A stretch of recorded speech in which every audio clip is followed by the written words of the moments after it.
Well, good evening, folks. My name is Roblank Space. Going to have a wonderful, fun, great time. No anxiety here for episode 7. I am joined by. Aezenor. Yay! And how are you doing this evening? I'm great. After this, I get to play Cards Against Humanity with my family and judge them for their subtle racial undertones and The all of that. It's best. going to be fun. I'm going to give them a lot of shit. Well, I hope that Thank this you. is half as fun as that sounds like it's going to be. Yeah, I'm sure it will be. I just hope I don't bore everybody to death with, Cult of Ereal, not cool. Cult of Ereal. Is that what we're talking about tonight? Partially, yes. Well, before we get into all those sort of things, let's start at the beginning. Have you been playing for 1 year, 5 years, 20 years? How long have you been playing the Eternal City Otherwise known as TEC, or Tech? I guess. I've been playing since 1999, off and on. But I guess it didn't really stick until in 2010 when I created my old main.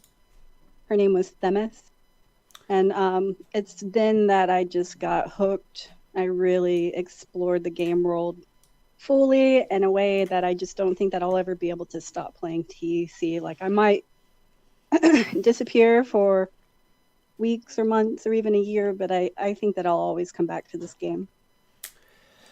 It's got its hooks on a lot of us. You are not alone. So you said you had Themis, and now Mm-hmm. your new main. Mm-hmm. Um, Yeah, I had at chopped her in 2013. Yeah.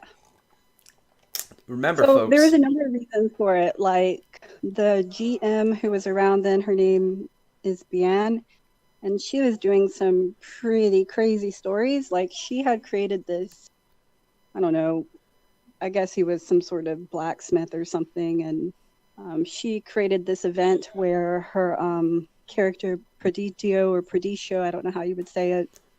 Anyway, people would give him their weapons or armor, shields, whatever, to add additional detail to customize it, to reforge or whatever.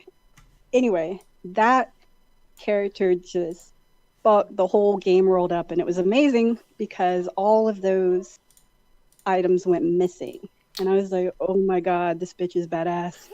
I think that I could like sacrifice my main character in a story that she would create. Right. So I did. And I guess the final straw for it was the changes to Nelser. Like she used staves initially, and God, to think of where she would be now if I would have stuck with that and kept her alive. One It of makes me those. so sad, so One of. sad. Listen, two things I wanted to mention I've heard so far. You don't chase a choppening chases you. And number two, right? Oh yeah, I was her fangirl. Like that GM. Oh my God. We the other thing is let's not think about what our characters could be if we had our originals. My character would probably be like a senator of Gladius combat at this point. Like I would I would be like an NPC. You'd be the new Nelser, Dude, I would have my own. like fighting against Nelser. Dude, I just try. I do. I think there's like maybe two or three people that are still around from like original characters from way back then, and I just think Olaf is one of them, right? yeah, he's one of them. Um, but yeah, dude, maybe Evagrius, yep, whatever. The old Probably woodsman. Evagrius. Um, He'll have to tell us which way to pronounce it. but like if you start thinking about that, you're like, man, think of how many. It's a rough way to think about it. Man, I know. But I had so much fun on her, and it was a story that I was really happy to have gotten involved in and to lose her in, although I was pretty sad for a while after she was gone because I try to make a point not to, I guess, interact with the same corner of the game world or the same characters on the different characters that I have. Right. So there's a lot of people who Themis was friends with that like I don't get to hang out with anymore hardly, and it makes me so sad. I think that's a aspect of good role play, though. If you try to branch out, and you saying that, I have a follow up question. Even though you have a main, I'm assuming you also have alts. Do you actively I, play your alts? like I have to have alts. Aezenor is like it's too much for me. First of all, I've never played before her. I never played a total non-com or whatever, Mm-hmm. and it's very challenging also because I'm an atheist and Aezenor is Not. Aezenor, and so I find it very challenging and also very rewarding. It's totally worth it. But I do have mains. I have an irreverent, dirty urchin piece of shit, silly thing that I play occasionally. But I'm actually getting more involved in playing lately, Very cool. thanks to Carrot and the TM and all those people. The that area of the game world feels very much alive. And then I also have another character that I've just kind of thought about the direction that I want to go with her, and you know, of course I won't get to that point for a million fucking years because of how the grind works, Time. but I'll get there eventually. Um, Speaking of your main character right now, can you tell us a little bit about what inspired the character? And So you've had her for a while, so not only do I want to know what inspired her, but tell us a little bit about how she's kind of changed throughout the years, because that I always find interesting. Not everybody plays their character, the same. And so I'd love to hear about maybe some hills or valleys that the character's gone through um, as you've had her. okay, so I created Aezenor right when there was the announcement that there would be a class of acolytes, and acolyte Ziana was leading that class, and my old main Themis was really close with Ziana, and she was kind of this like I don't know, I heart her. She did not have the mechanics at that point behind, you know, being an acolyte, but she played the fuck out of that role. She was a healer and she led the healers of light, and she was really focused and determined to open up a permanent healing station in the steppes, and she would hold events to feed and heal people there. I don't know, she was a total badass. And there was a GM, I think it was Neller then, who was kind of grooming her, getting her ready for the role to lead the class. And um, so that was awesome. There were, I think, maybe 5 to 8. I can't remember all of the names or people who were involved with it. I don't think that was the first class that would ultimately lead to a magic skill set. But before that, there were other acolytes or a class of acolytes. This was before I was really, hooked on TEC. Yeah. But Ziana was one of them, and I think Alsask and Cyrillicus or Cyrilius. I can't remember. He was bald. I remember what the character looked like. And I think his head was like shiny or something, or like would reflect whatever light was in the room. I don't know. It was something like that, and it stuck with me.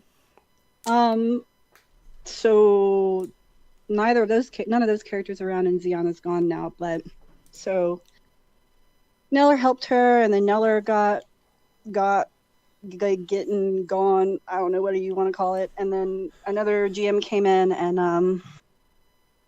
that was Bian, and took over. So it was just like we went through a lot of GMs to get through that class, and before the end of the class, it was entirely abandoned, and a lot of the people who had created characters for that specific purpose, dropped out or just, walked away from it or whatever. Yeah. because it wasn't, it didn't fit, nobody graduated, nobody was presented to the Oracle to be determined to be worthy. But eventually, Castale took over it, and that was probably the first truly huge moment for Aezenor. Gotcha. Because Castale did a great job with word crafting and creating a story, a personalized story that each of the acolytes experienced, a vision and a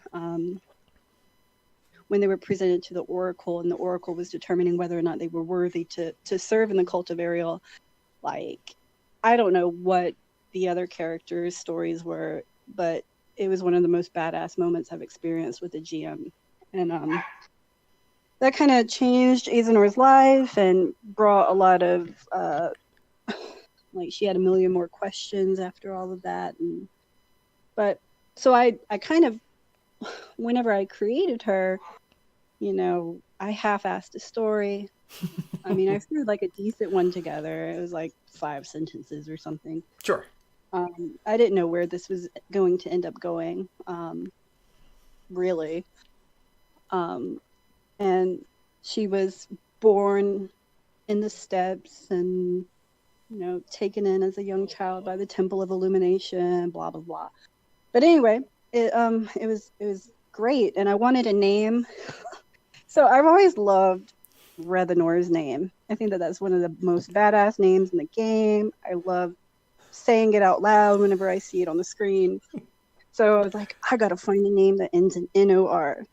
Because I like it. That's great. Yeah, and so I found Aezenor, and it's I think that the original way to pronounce it was Aezenor or some shit, and it's some older version of the name Eleanor, which means light. So I was like, oh, this is perfect.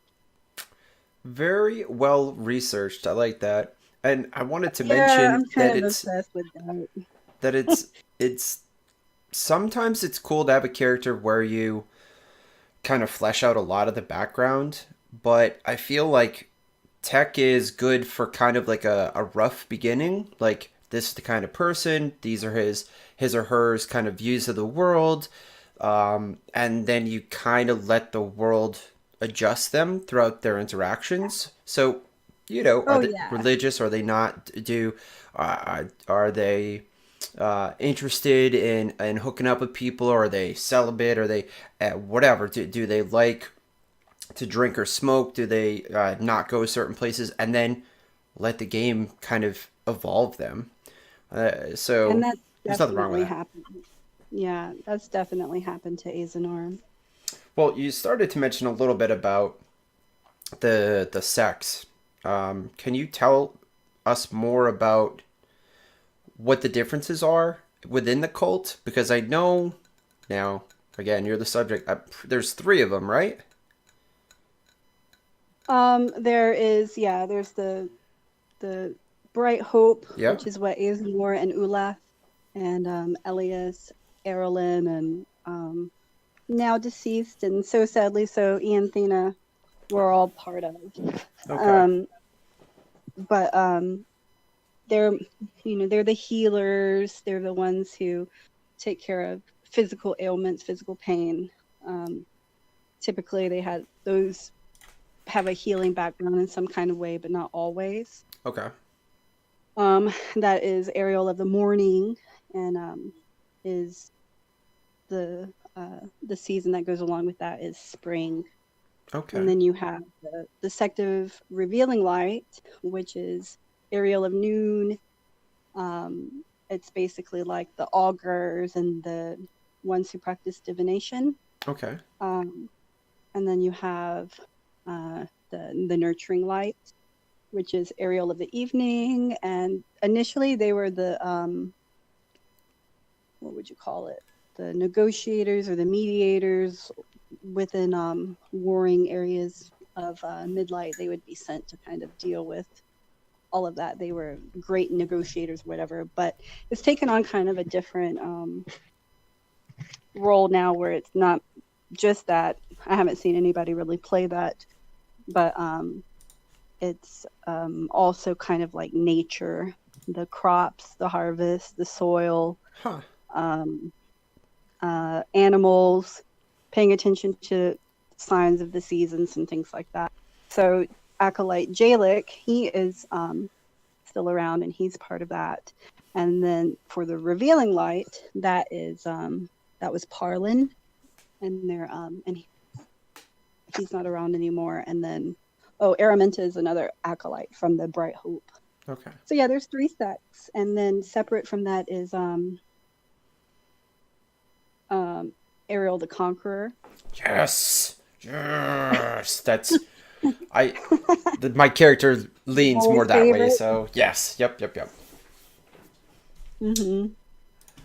But there's not a like a sect within the COE for that, right? It's just a recognized part of it. But last I knew, there wasn't like a go sign up for my No, battle magic. I'm gonna give me power and then smite people with my stave, right? That's not a thing yet. no, it's not. I guess when you think of Ariel the Conqueror, or at least I do, and Aezenor does. She thinks of Cinera, and she thinks of the soldiers of Ariel. So, she's kind of wary of all of that and keeping an eye on all of that because she wants to make sure that things remain in balance in terms of all of that. So that's kind of like her area of conflict in the game world. That's awesome. Um, she keeps a close eye on that and is often troubled by the things that she sees regarding that. But I um, I hope my character runs into yours because it will be beautiful. um, can you tell us a little bit about what it's like to play this sort of religious character? And you don't have to necessarily speak about everyone else, but just specifically yours. Like, is your character the one that just runs to save everybody, or you told us a little bit about her conflict? Like, are there particular challenges to playing a character that has to follow these sort of rules and rule sets? Like for example, I play a Legion character, so you won't see me like chilling in the steps. So if there's something cool or an event there, I can't go. That's part of the role play for the character. Could you tell us a little bit about what it's like to role play as this character with those sort of limitations or freedoms on her? right, so she is limited, but she's also a highly curious character, so she sometimes finds herself in some trouble regarding all of that. Um, I guess in terms of like writing prayers and emoting the movements to go along with those prayers, and thinking about events and things that she would do for the different festivals. It requires a lot of time and thought and really personalized touches to think about the other characters who might be involved in those things. And so I'm often writing for her, and like that event tonight, I'm hoping that there'll be a bunch of people who submit, because I want to bring the game world into all of that as well, trying to do events to bring to for people to pay attention to the Cult of Ereal. And so yeah, really focusing on emotes and writing and how she carries herself. Like she's very much a love and light hippie kind of person, and fucking annoying to play sometimes. And I'm Yes. like, God damn, this is frustrating. I'm gonna log out and log back in on my My, shithead. my chill alt for a Yeah, moment, right? Yeah. right, right. No, I know that feeling where you're like, oh, do I really want to get into some stressful RP right now, or do I just want to chill? Maybe I'll go chill over here. Yeah, no, I know that feel. Yeah.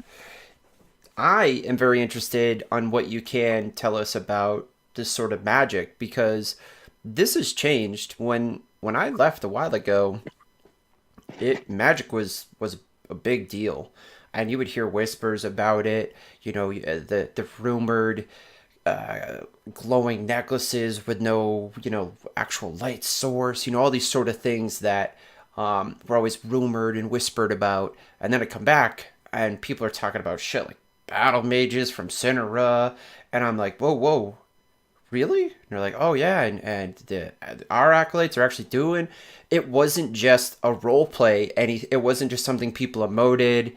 Where they came and took care of you. Like, nah, man, there's skills. Like we have some skills. I'm gonna come and pray. I'm gonna take this little piece of rock that somebody dug out of a rat's butt, and I'm just gonna, and you're gonna feel better. And I was like, what? So Yeah. tell me about that. Like, is it just all the same? I know you can kind of pray at altars, but fill me in. Tell me a little bit about the bright hope magic, if you can. So that was set up kind of in a flash by Japes. Like he was just in and out like a thief in the night. And he came in and set all that up. Oh no, he's a magician, I guess, when it comes to code.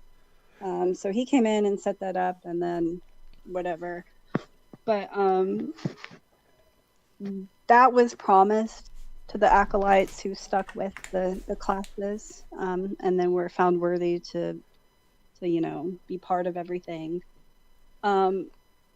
So it's healing magic, but I mean, it's a bit more than that, and in some ways it could be very much used in battle.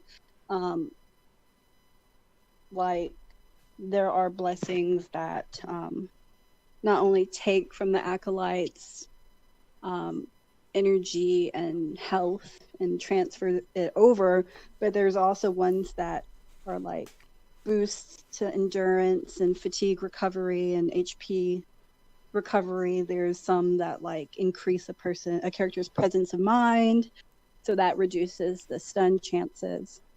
Some increase your willpower.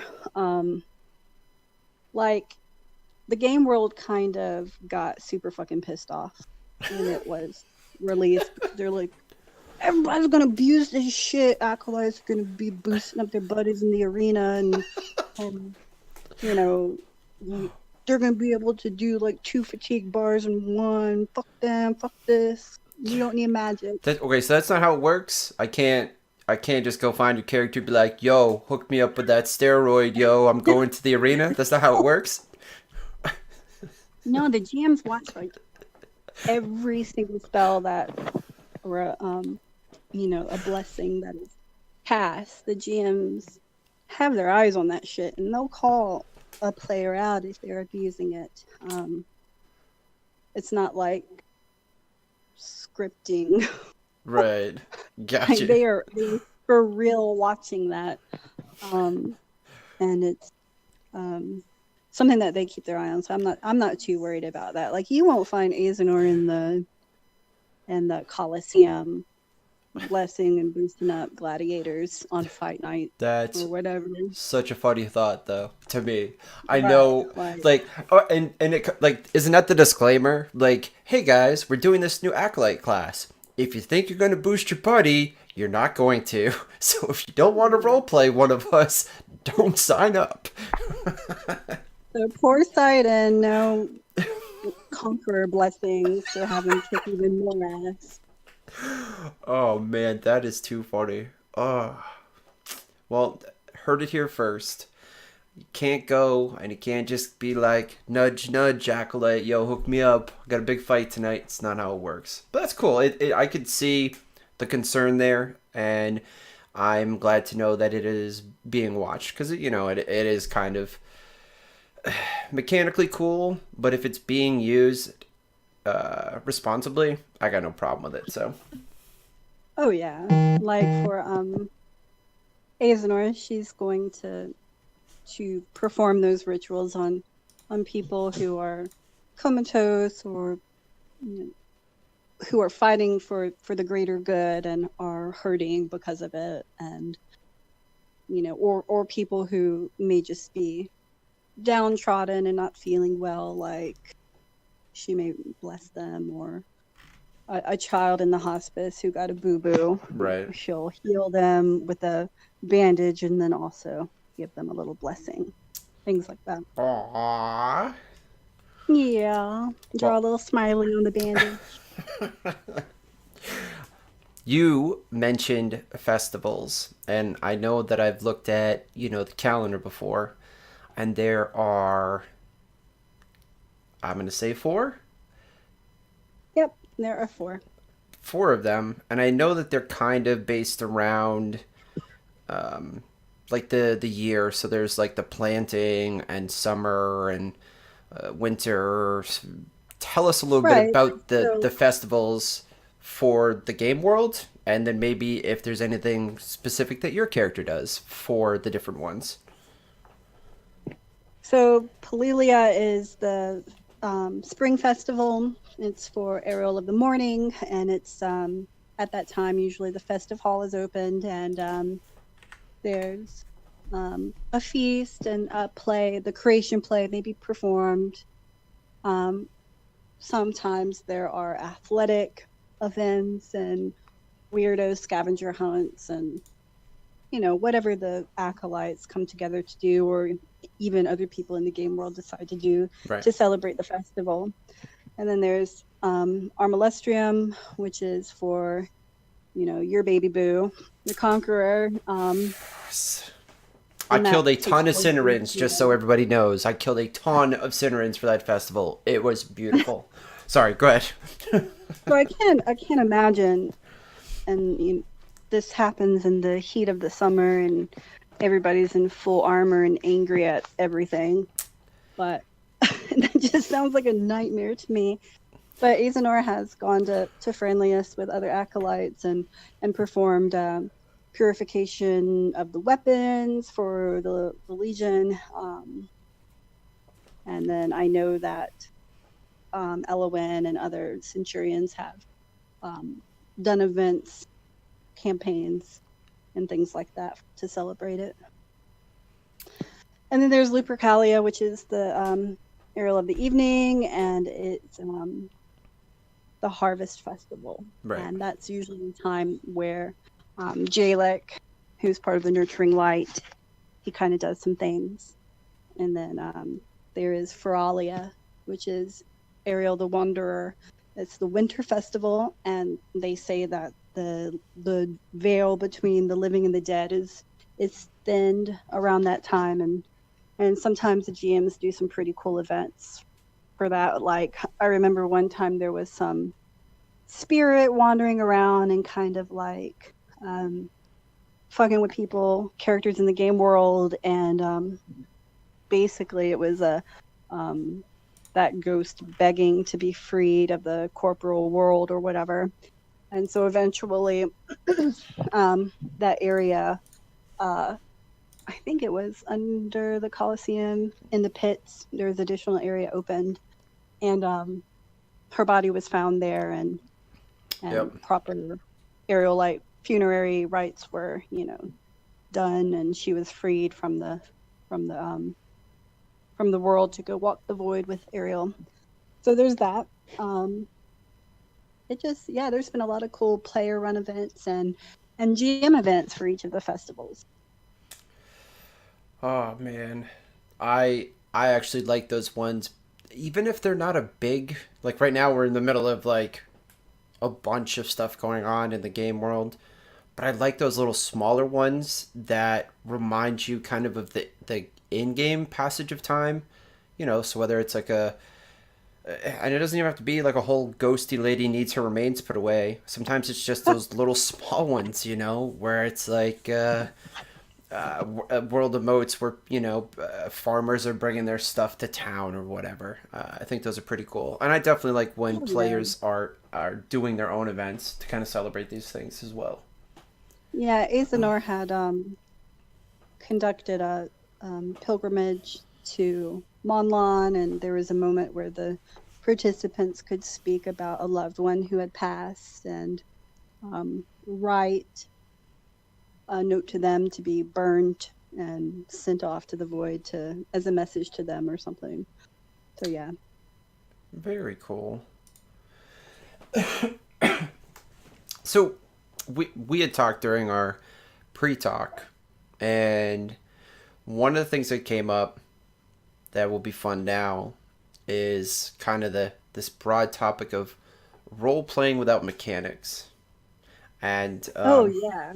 I wanted to get your take. And for those of you who are like, well, what the heck does that mean?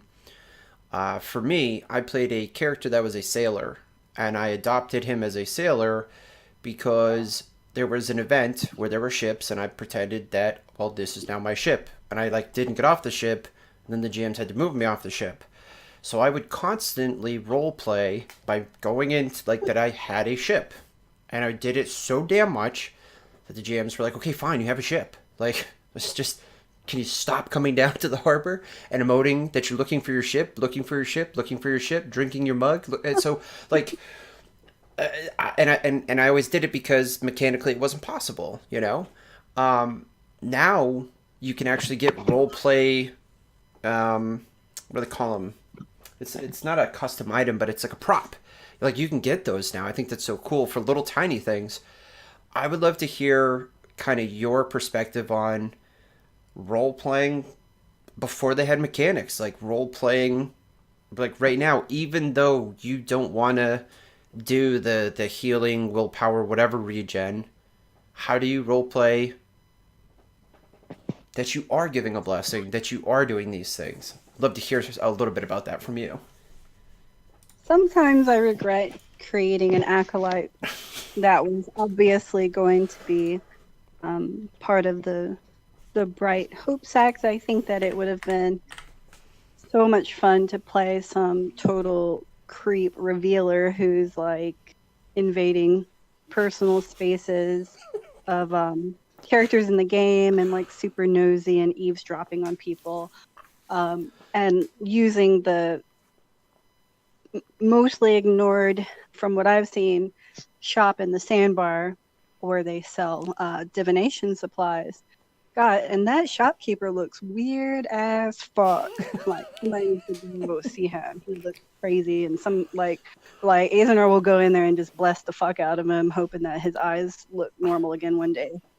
It's that bad, huh? It's awful. There's also another shopkeeper that twitches a fuck ton, so she's always blessing that character too, or that shopkeeper.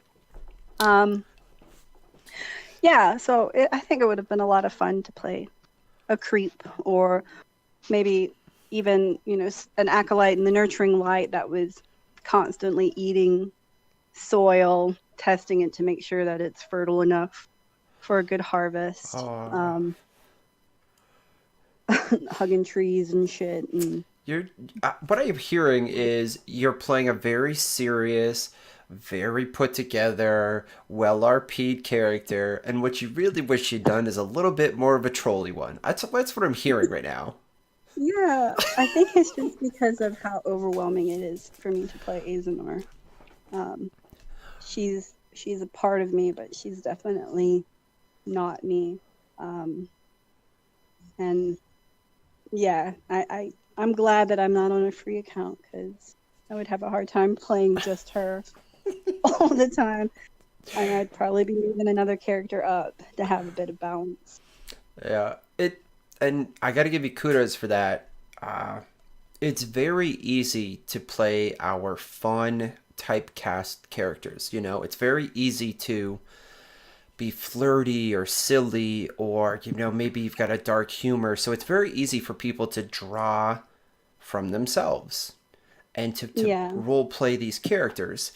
It's something different, like you're saying, to play a character that is serious and that you take seriously. And it can be, I get it, there are times like for my new guy, I'm like, you need a little break, bud. Let's go. You're gonna sleep in the library reading a book, because I need to go play something a little silly. I need to go make some torches or some shit, you know? yeah.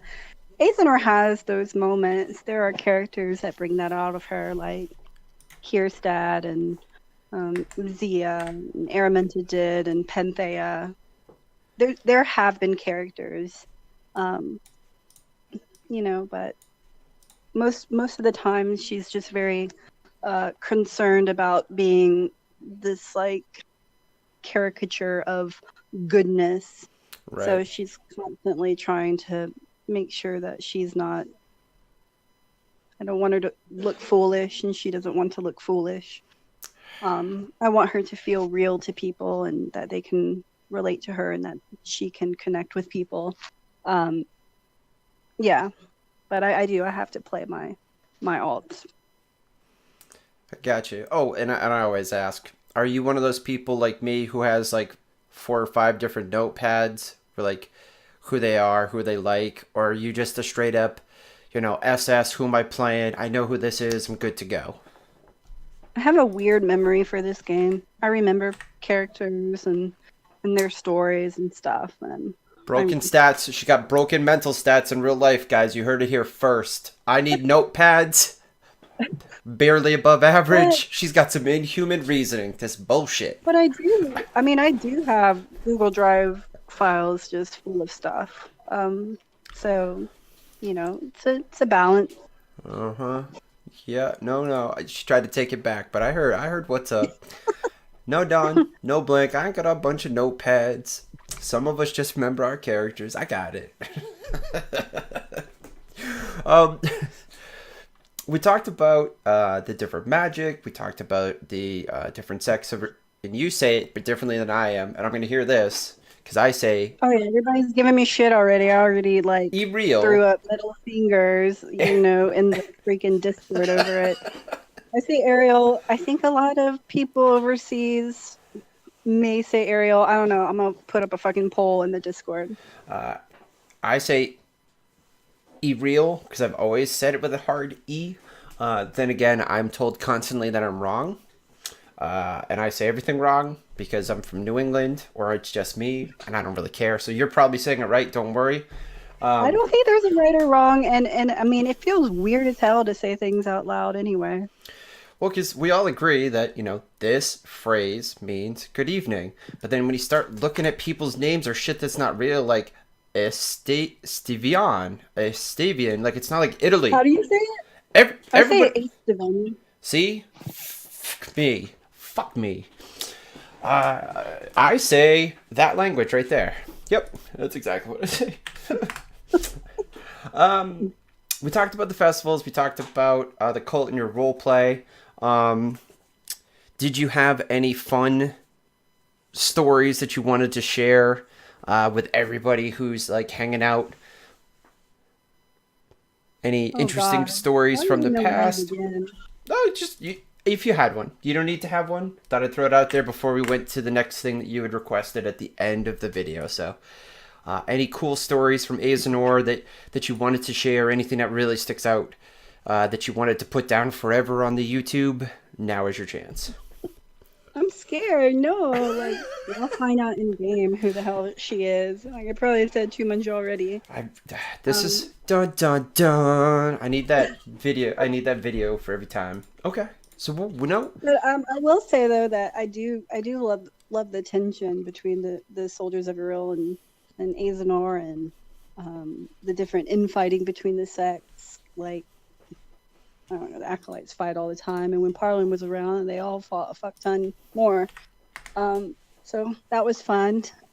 And then I like that Aezenor walks a fine line in terms of her devotion to Lady Iridine and her always including the lady in her prayers and things like that. And but I like that really playing this role in any corner of TEC is really only limited by a person's imagination. I I would encourage people to not be afraid of looking foolish and not being afraid to take risks and to try new things, even things that have no mechanics to them.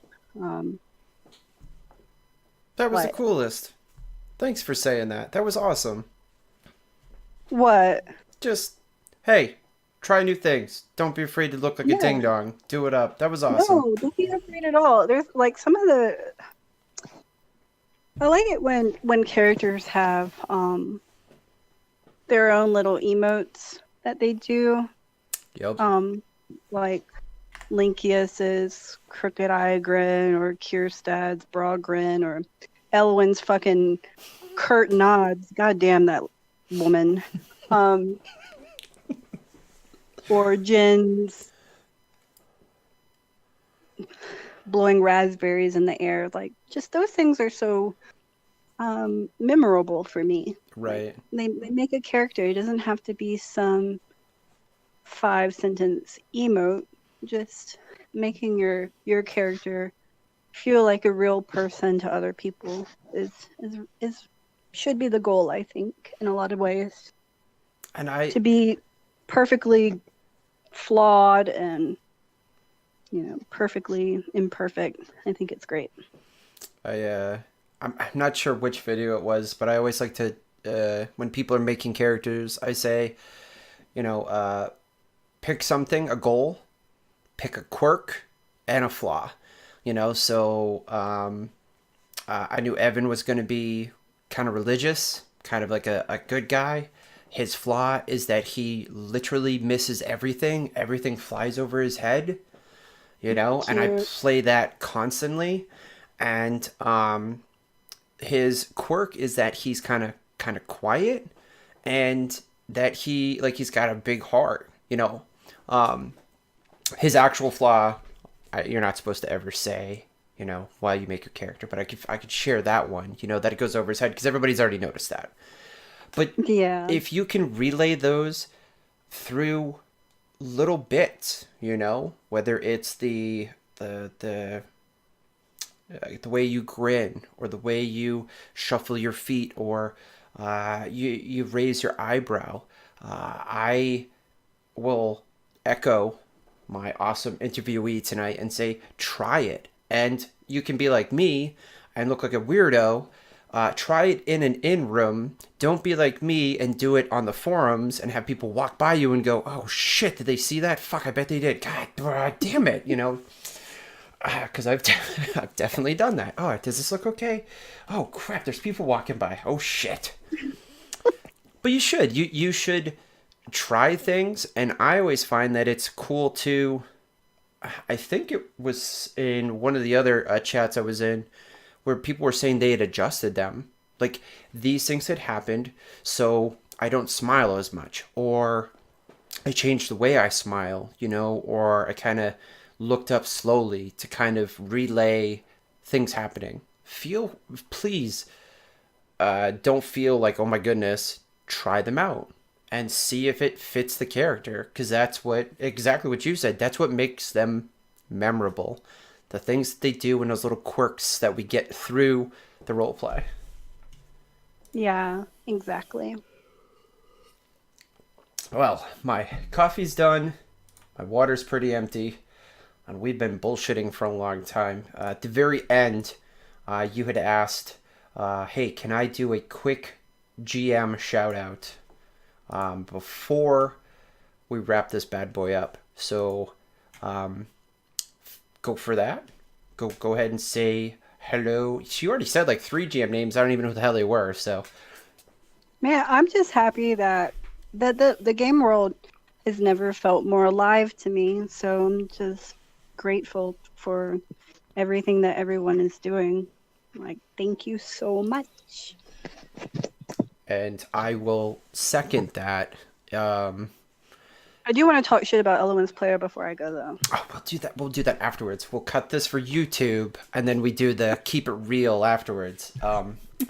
So, what I want to say is, thank you for coming to do this interview. Thank you for hanging out. Thank you for sharing with us your role play, your character, giving us another piece of content that people can check out. And we're not ripping the curtain away and being like, well, here's all the crap you can learn if you. No, it was more like, here's a glimpse at the cult. And if you want to learn more, here are some people to go talk to. This is another part of the game world that's alive and interesting. And I appreciate you sharing your perspective from your character and you as a player. So thank you so much for coming on the show tonight. Thank you for having me. And if you're watching this on YouTube, this will be the end of the show. If you're watching this live, all the special naughty bits come up next. Wait just 1 minute. We will be right back.